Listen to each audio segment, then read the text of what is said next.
Welcome back. We're on our way to wherever we're going. Looks like in order to do so, we're going to have to cut through this oddly spacious tunnel with a parking garage. Or, yeah, we might have some problems first. So the basic thing about this confrontation is these scanners are going to be basically constantly harassing us. Yeah, you just saw it, like, take a picture there. Every time a scanner takes a picture of us, it leads the Strider to our location, which means that, yeah, if we want to avoid the dang thing, we have to be constantly taking these flying cameras out. Otherwise, well, we're in for a world of hurt.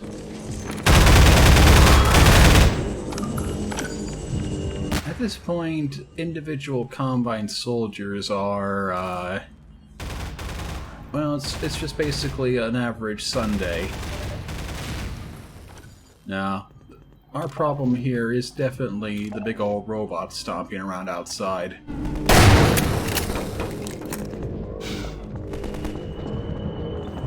Fortunately, at least now, it can't home in on us, but the instant we round this corner... Yep, there she is. And we've been spotted.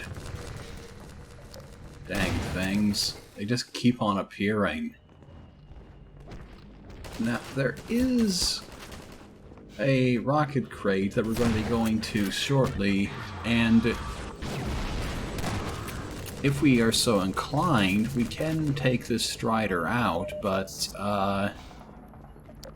yeah, it's going to be difficult. Especially with, like, you see these things, like, they are tenacious, and they just keep coming, and they will absolutely, like, chain blind you, like, 2 or 3 at a time, just alternating taking shots at your face.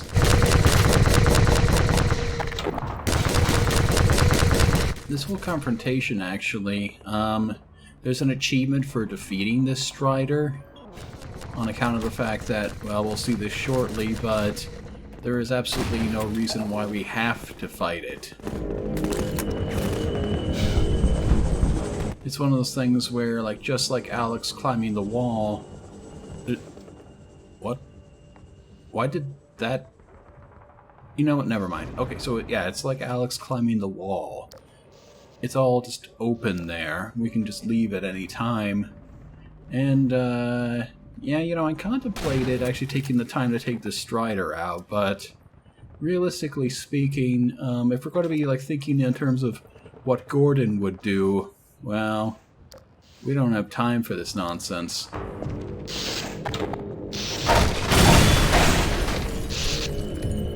Yeah, goodbye. Terrorize somebody else for a change.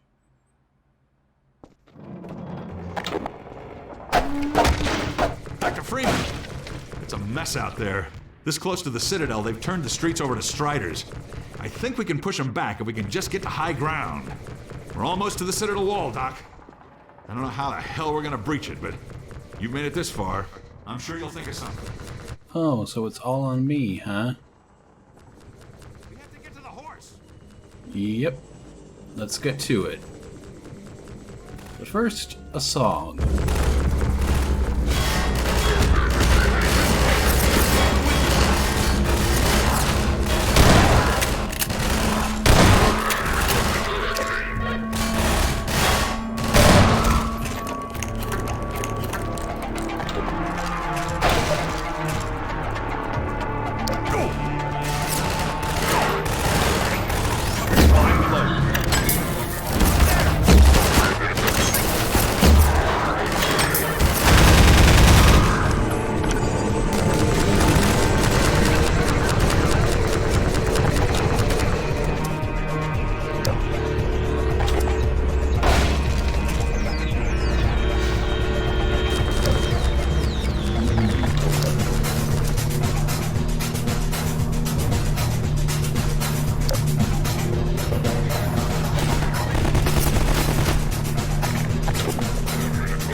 Always nice to have a little bit of a break. Just, you know, set the mood. But yeah, as you can see, we're already a lot closer to the horse. I don't know who decided to put a horse up on that big old pedestal there, but it does serve as a pretty convenient landmark, doesn't it? So, when checking up on this game, like on these Steam forums, like a lot of people were like, get to the horse? What horse? Where is this horse? And it's like, that horse, you dummies. Yeah, I don't know. Situational awareness. But I guess I will admit that, you know, in the heat of things, it's somewhat easy to lose track of obvious landmarks. And dang, yeah, like, they're just throwing out refills for us because, yeah, any one of these little segments can just chew us down in no time at all. There's actually a guy shooting us through that fire there, but I just can't see him. But for some reason he sure as heck can see us. Must be that fancy, like, big old, like, red eyeball technology or whatever. Alrighty. Just one last push. This area here is sort of where we can just restock until, yeah, it's time for our actual confrontation. There's always a rocket crate, and from there we can make our stand.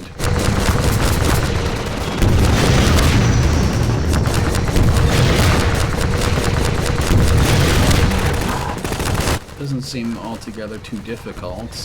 Just appears to be the one Strider, but now if we take our time, we are going to get ourselves caught in a bit of a crossfire from not just the Combine across the road there, but yeah, there's another one. Yeah, this whole segment here, I guess, is meant to be the last big hurrah of the Combine, and particularly the urban warfare segment of this game. Once we clear out of here, we're about to enter into another portion of the gameplay, which is, well, I mean, you know, we could probably see this all coming, but nonetheless, you're not going to expect the visuals that we're about to see once we get there. Assuming this thing ever stops shooting. Good grief. Like, are we done here? Thank you.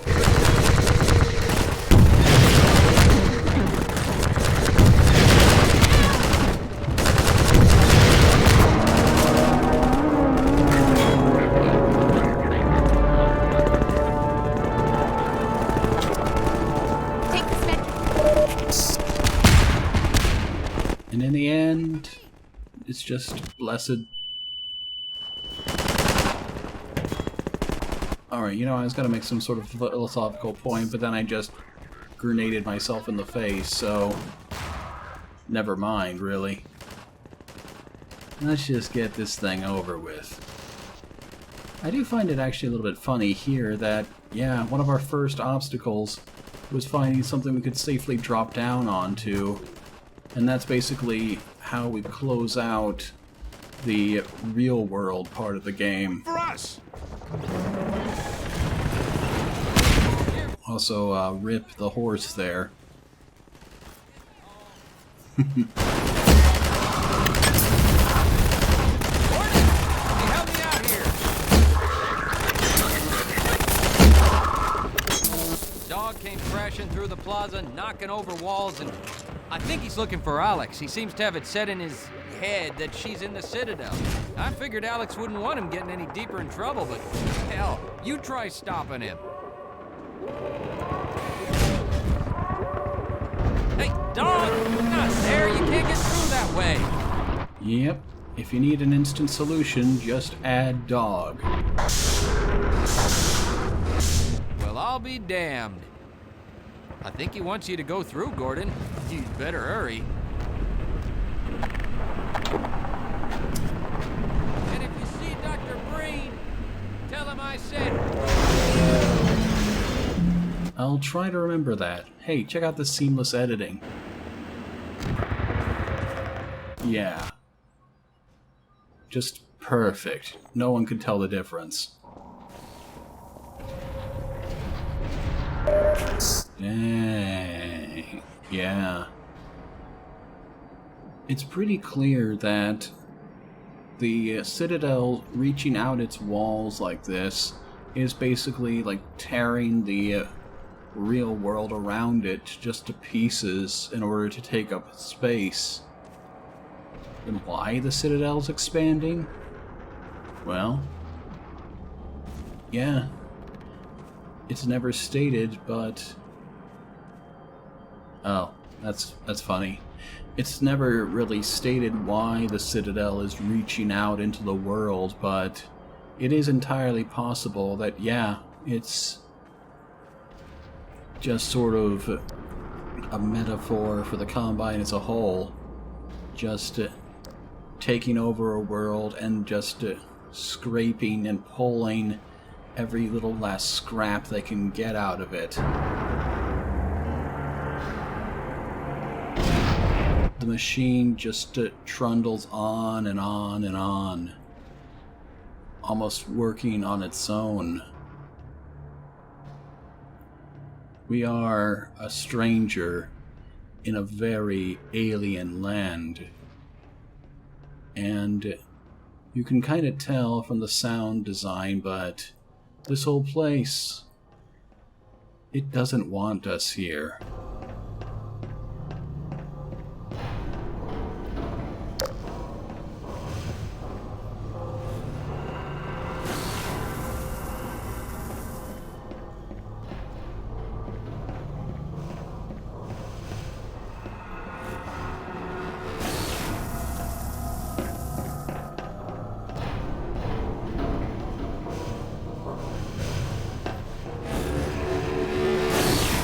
So, we're going to be coming to two different tracks where pods are being brought down. If we take the right path, well, yeah, we got a face full of electricity. And that proves to be, not conducive to life, so let's take the left one.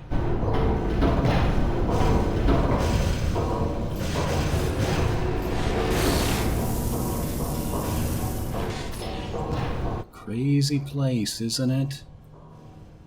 Just this strand of wires here.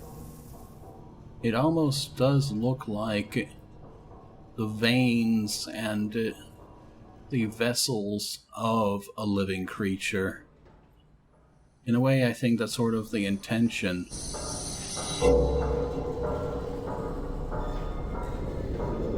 You're in a place that is...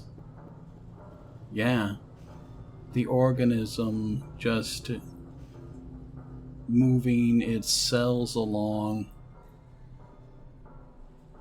and you're just a part of a greater process.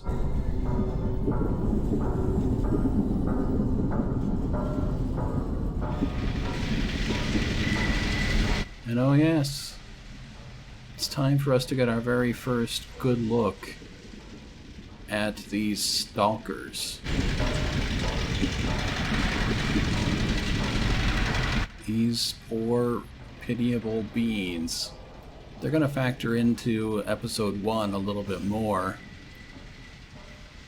But for now, they're just sort of just set dressing.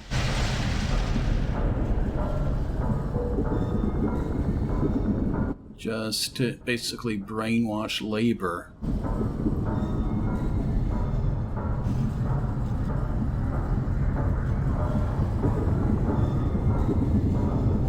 Yeah, this whole giant apparatus here.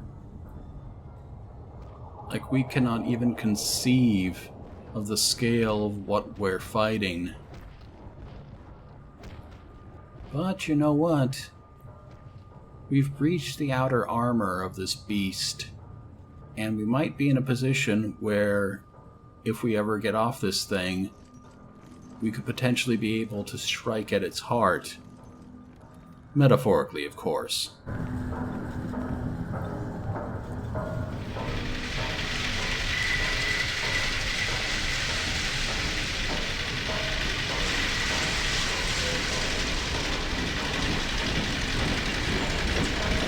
I can't really tell you how I was feeling during this moment when I first saw it. I think in a sense it was just, dang, like this is taking forever. I didn't really have a lot of appreciation for art as a kid. But now this is sort of, yeah, just a sinister version of the tram ride at the start of Half-Life 1. And now, here is where we get off.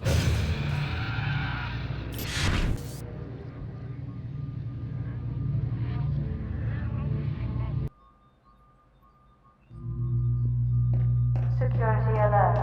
Unregistered weapons detected. Confiscation field engaged.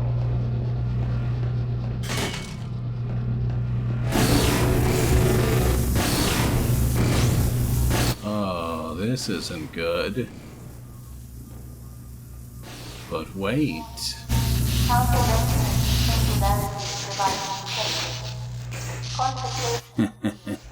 Yes. Yes. I told you that the bug bait was the last weapon in the game, but I never told you that there wouldn't be upgrades. So, this is Dr. Freeman. At last.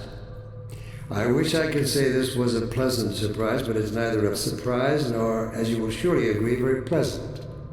Well, I have nothing to pragmatic. Yeah. I don't think he realizes what he's dealing with anymore. So, the super gravity gun has a few very distinctive quirks about it. Particularly its ability to pick up and grab organic targets now. In addition, it can also carry things which are significantly heavier than it could before.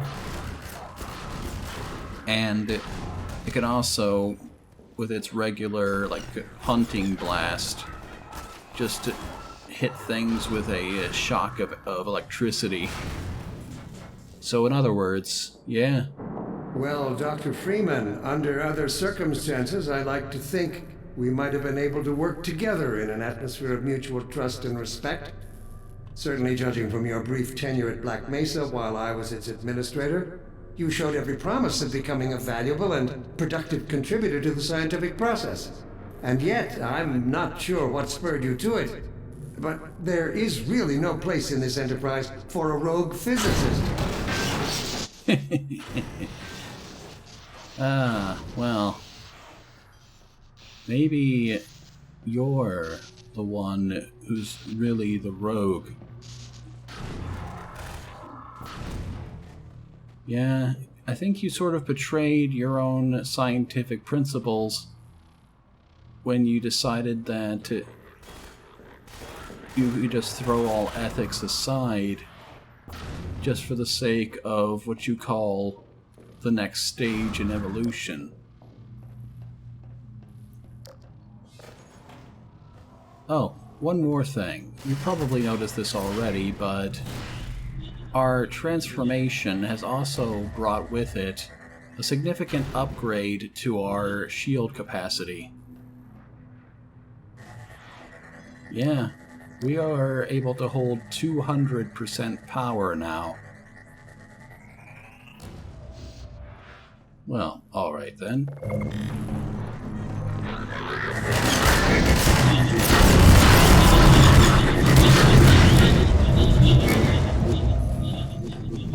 And of course, yeah, we can now actually pick up and throw orbs, which are going to be very important to progressing throughout the game. And hey, they also make for one heck of a party favor. Yes. This whole section of the game is remarkably cathartic. Got nothing to say? Well, alright, I'll just wreck these anyhow.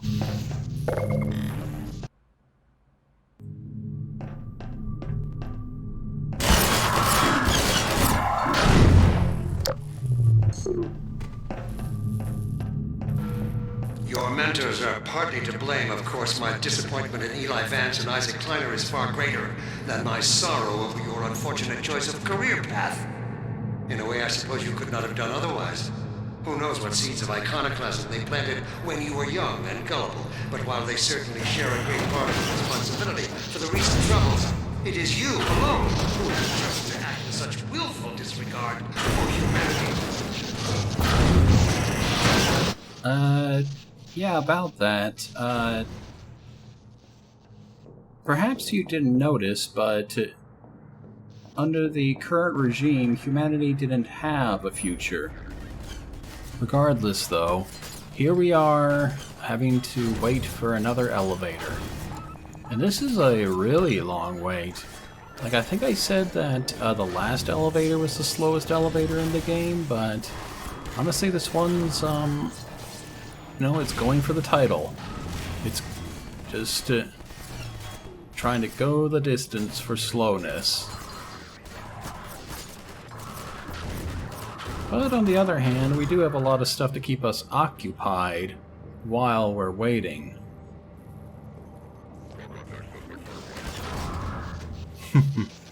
I do love the kind of destruction you can achieve in this game. At least when the game's so kind as to let you. More of this stuff would have been great, like if there was just like parts of the world that you could just yank out of the walls and things could like fall apart and shatter. But you know, the technology wasn't quite there yet. Nonetheless, we will see a certain degree of experimentation with that concept in the episodes to come. I think you might even go so far as to, you know, say that it looks pretty cool. Regardless, though, it's time to begin our descent, or ascent. That's it. Anyway. If it was just as slow coming down, it's going to be... yeah, this is going to take a while. Can't even see who's shooting me right now. Like, was it just that guy? Must have been.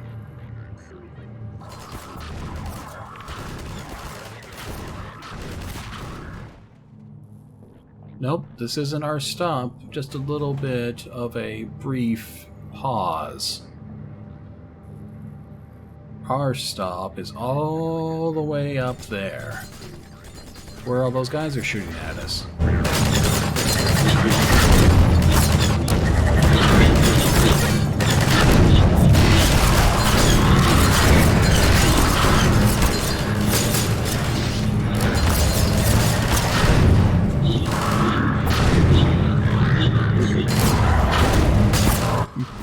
Fun times. And oh yeah, like their guns disintegrate as well, like when you zap them, so yeah, it's gonna be a thing where it's gravity gun or nothing.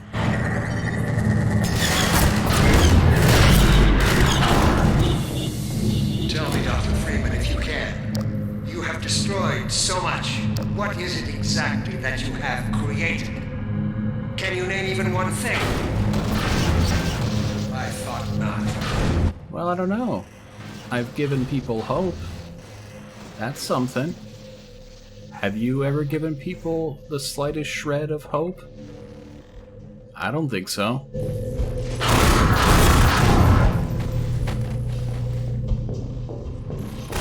Understand this, that forces for good need not be some sort of great inventor in order to have done some good for the world around us. Just being someone who provides an inspiration for others is often simple enough.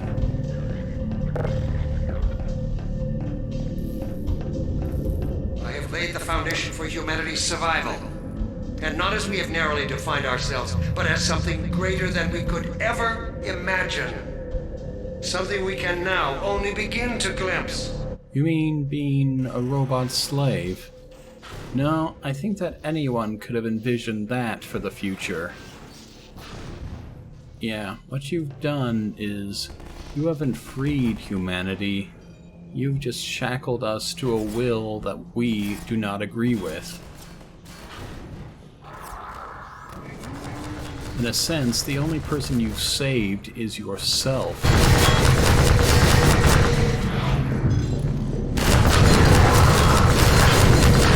Now then. Yeah, got no rockets, so we just gotta use the next best thing.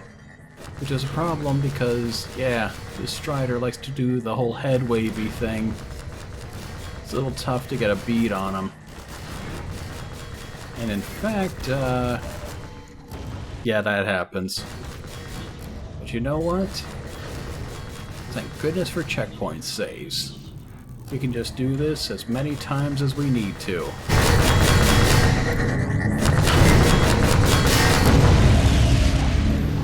I'm not going to tell you how many times it took, other than to say an embarrassing amount. Look, Gordon. Look at what you are throwing away.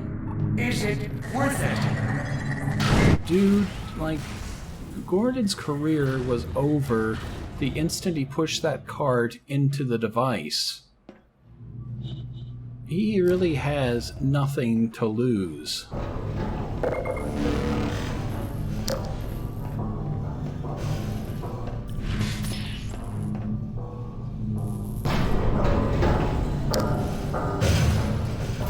Really? After they've gone and realized that there's an intruder, we're going to go and put ourselves in the pod again. Well, I guess we don't really have much of a choice here. Nonetheless, though, it is somewhat...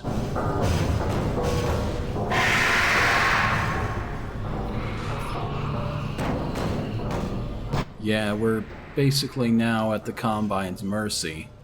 A lot of people have complaints about this way of resolving the story, that we had to throw ourselves into a pod not once but twice. And it sort of was like we were kind of railroaded into doing it. But if you think about it a different way, yeah, this pod is going up. We are rising right to where we want to go. Perhaps not in the most ideal of circumstances, but nonetheless, this pod is sort of giving us an express... Huh. I never actually saw those things out in the field. But regardless, yeah, like we are being delivered expressly to our destination. No fighting, no hassle, just on our way. And you know what? I don't think that there were any other ways to get to Breen. Short of hitching a ride on a transport or something, this is basically our only way to get to our objective, so... yeah, inconvenient or not, this is how we're gonna have to do it. Don't worry, we'll find a way to, get out of our current situation. Yeah, Any minute now. Yeah.